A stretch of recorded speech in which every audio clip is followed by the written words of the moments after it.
The movie begins at a New England ski resort on Mount Holliston. 3 friends, namely Dan Walker, Joe Lynch, and Dan's girlfriend, Parker O'Neill, have come to the mountains for a ski trip.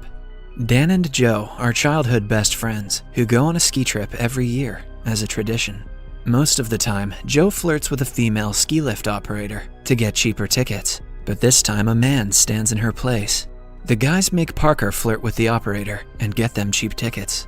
While she is at it, Joe complains about Dan bringing his girlfriend to a boys-only trip. It is evident he is not very fond of Parker. She doesn't even know how to ski, so Joe thinks it wouldn't be as fun. Dan apologizes, saying that he thought bringing her would be okay because they would get to bond. They finally get on the ski lift and set off for the top of the mountain. On their way, Joe criticizes Parker for smoking too much, making Parker throw an insult back at him. Dan is in the middle of the two, trying to handle the situation. All of a sudden, the lift stops working. People riding them complain in frustration. Parker acts calm, but is scared of heights. Joe makes fun of her for it, while Dan tries to console her. Eventually, the lift continues working, and they reach the top. While skiing, Dan and Joe are unable to have fun because of Parker being slow. She falls down every few minutes, annoying Joe even more. At night, they are back from the mountain and are staying in a resort. The boys talk over pizza about the failed trip. Joe suggests the two of them catch the last lift to the hilltop and ski like they used to. Parker overhears their conversation and apologizes for ruining their trip. Dan feels bad for her, so he asks her to join them again. Parker wants to stay in their room, saying she doesn't enjoy skiing anyway, but Dan insists. So, the 3 of them repack their gear and make their way to the lift. Just as they reach there, the operator turns the lift off. He is the same man who Parker had flirted with to get the tickets. The group asks him to let them go one last time, but the man laughs at them, saying they didn't even pay the full price the first time. Moreover, the lift is closing because of a storm, so they cannot turn it back on. The operator is absolute about not letting them go, but accepts when they offer him an extra $100.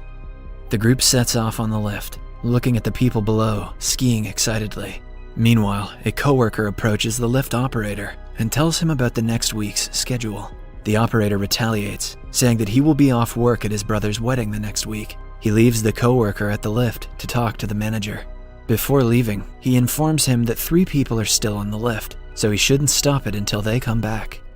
A while after the operator leaves, the man sees 3 people climbing up the mountain. He assumes that the people are the ones the operator was talking about and stops the lift, unaware that Dan, Joe, and Parker are still on it. At first, when the lift stops, the group thinks it is just a minor inconvenience. Joe yells in frustration, but everyone at the lift station has already left.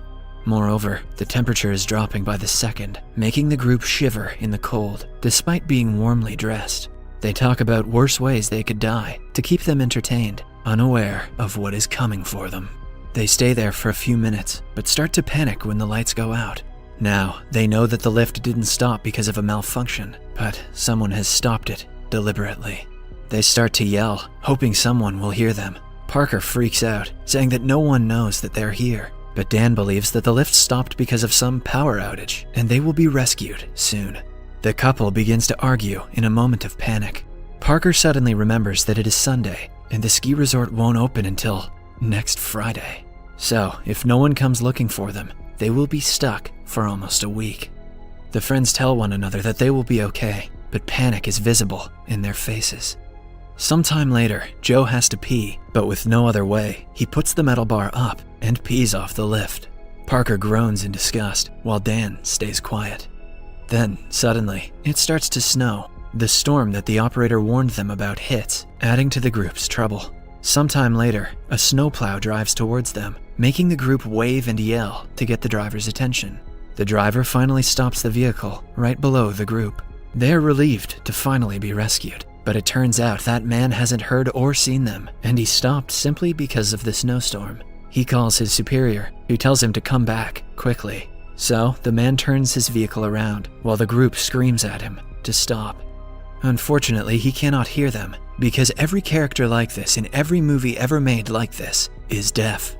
They throw their skiing gear at the man, but he doesn't notice them, and eventually leaves.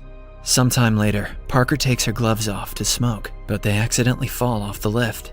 Now, the only way out for the group is for one of them to jump. Dan volunteers to do it and believes he will be fine since the ground is covered in snow. Genius. Joe tries to stop him, saying that they should wait till the morning, but Dan is adamant. Parker and Joe both repeatedly insist he quit. However, Dan throws his snowboard to the ground and jumps off the lift. Immediately upon hitting the ground, both of his legs are broken.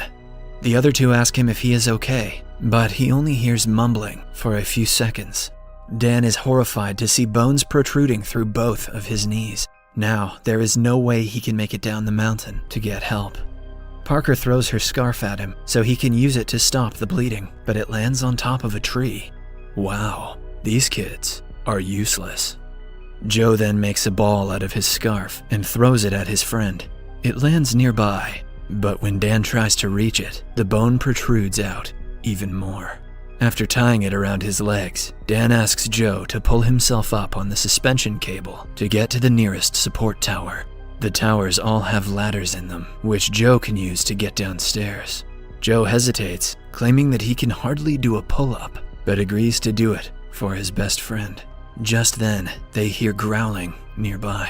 A pack of wolves have smelled the scent of Dan's blood and are coming his way.